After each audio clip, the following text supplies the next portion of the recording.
What's up, everybody? Welcome back to my channel. My name is Sean. If you haven't subscribed yet, make sure you hit the subscribe button right now, because I put out videos every day trying to teach you something the CDL school will not teach you. So I got an older video from 2 years ago that I made. I want you to check it out all the end. Let me know what you think.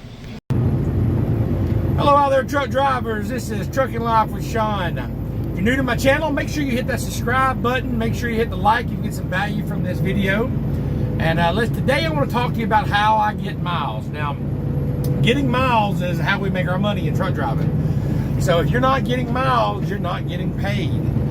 Some people get paid by the percentage of load, but the majority of the people get paid by the mile. That's how I get paid. So I want to talk to you about how to get the most miles. A lot of people say, well, you know, with those new driver logs or those in-cab log systems, I can't get miles no more like the old paper logbook. You know, I still get miles. I used to drive paper logs, and I get it. You can get further with paper logs, and you can fudge or whatever. But with this new system they have, well, it's not really new, but with most trucks, you're going to have electronic logs. And a lot of people out here saying, well, I can't get nowhere because of logs. That's not true. It's not the logs that's keeping you back. Now, there's several factors that considers miles, so let's talk about all of them. Number one factor is going to be your relationship with your dispatcher and your company. If you've got a poor dispatcher, a poor backlogger that does your backloads, that can affect you on your miles. The company you work for can affect you on your miles if they're not getting you turning and burning and keeping the truck moving. Most companies, their goal is to keep that truck moving. So, you want to get in with your dispatcher, you want to get in with your company, you want to talk to them, let them know, look, I can make these loads, show them that you can make them on time, show them that you're dependable, and eventually they'll get you loads that are more driver friendly. You know, I try to go for the drop and hook. I don't always get drop and hook. I don't get that always. This week I had a few loads that I had to wait to get unloaded. You got to wait to get loaded. It happens. So that's number one. Number two is something you cannot control, and that is going to be the weather. Weather can affect your miles. If you're running a lot out west and up north when in the snowy season, you're not going to get a lot of miles. That happens. Yeah, I do run. Sometimes I'm out west. I'm out up north sometimes, and it's part of truck driving. So you're going to be in snowy weathers. You're going to be in storms. I try to run a lot of the southeast. Can't always do that, but if I can, I will, because I like that. But even with the southeast, like right now, there's a hurricane that's happening in Florida. If I was down in Florida, that would mess my miles up. So the weather you cannot control. You can. You get where you're at, get with your company, you can talk to them, you can try to maybe pick certain loads to go on, but you're going to have loads you're going to have to take. That's part of truck driving. You're going to drive in the snow. So let's go over key factors that you can do when you're driving in the snow and ice. If you're looking at your driving, and say the road's really iced over, and it's iced over and you can only drive 20 miles an hour, there's no sense of wasting your clock. Go ahead and pull over, take your 10. By then, the snowstorm should have blown over, hopefully, or they've got the road more salty, so now you can get up and you can go 50 miles an hour, 60 miles an hour. You can go a lot faster. So you got to make certain decisions where if I'm only driving 15, 20 miles an hour, there's no sense of me wasting, there's no sense of wasting my clock. If it's that bad of a storm, if it's that bad of the weather, I'm going to pull over, go ahead and take my break, reset my clock, then I'm going to roll. That's one thing that you can do as far as doing miles. Another thing is the clock itself, driving. You want to get up in the morning, you want to do your 15-minute pre-trip. Once that 15-minute pre-trip's up, you want to hit the road, you want to go. You want to stay on the road as much as you can without pulling over as long as you can. Now, if you're sleepy, you got to pull over. I'm not saying disclaimer. If you're sleepy, pull over, walk around that truck. Do not drive tired. Do not drive sleepy. But you want to get up and go. I get up as soon as my 10 hours is up, I'm out on the dot. I may be up before then, but on the dot, I'm clicking that electronic log to do my pre-trip, and I'm getting out and I'm doing my pre-trip. It may take me 16, 17 minutes. If it does, that's fine. Some days it takes you longer to do the pre-trip. If I can get it done at 15, that's my goal. Get it done at 15, then I'm hitting my road. Boom. That means I've already ate breakfast. I've already had my shower. I've already done my laundry. I've already cleaned up my truck during my 10 hours. So I don't just sleep the whole 10 hours. I try to get 7, 8 hours sleep. I try to get 8 hours sleep if I can, but I try to get everything done at 2. So, if I pull over at night, you got to train your body to go ahead and go to sleep. Or go ahead and take your shower and do your business and go straight to sleep. You don't want to sit up 4 or 5 hours and then go to bed and sleep 4 or 5 hours. That's not good. So I've trained my body to go to sleep when it's time to sleep. I'll drive until it's time to go to bed, then I'm asleep. Then I get up earlier that morning and I do exercise, eat my breakfast, hit the road, get my shower. So anyhow you do it, if you go straight to sleep or if you do everything before you go to bed, then get up and leave. However you want to do it, get your rest, but get everything done in those 10 hours and hit the road. When you hit the road, I try to drive longer than 2 hours without stopping. The longer you drive and you train your body, the more miles you'll get. I try not to stop less than 2 hours unless this is an emergency. If I started driving and it's only been an hour and 45 minutes, I'm going to go further than that. I try to drive 4 or 5 hours, and that's good. If you can do 4 hours without stopping, you're doing something, And when you stop, make it a brief stop. Run inside, grab you something to eat, grab you something to drink, go. Now, when you're sleepy, pull over, run around the truck a couple times, and then go. Don't find yourself wandering around truck stops, walking around, looking at things, and wasting 30, 45 minutes. Try not to do that. Pre-plan your fuel stops. If your fuel stops are, in an area that's going to be really, really crowded around a big city, you might not want to fuel there unless you have to. So try to fuel in like some of the suburban, out in the country, or it's away from the big cities. Fueling in the big cities is going to take you time. You got to fuel, so it's not like you can't cheat that. You got to have fuel to get down the road. But I choose the cities that are not going to be so crowded and go ahead and fill my truck up, and then I go on. If I stop and I always start looking for something when I get down. I don't let my tank get less than a quarter tank because I don't want to push it that low. So I'll start looking for something before it gets to a quarter and around a quarter tank.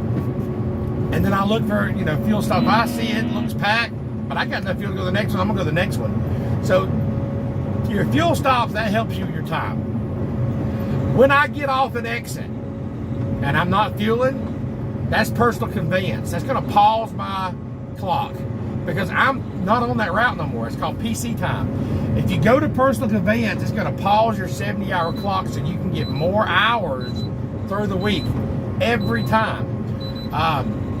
I recently left out Dalton, Georgia, went to Utah, picked up my back load in Idaho, came back 3,900 and I think it was 86 miles, so almost 4,000 miles I got out of my 70-hour clock, and I still had 2 and some change left, 2 hours and some change left on my 70. And I did that all with a truck that don't go faster than 68 miles an hour. Almost 4,000 miles.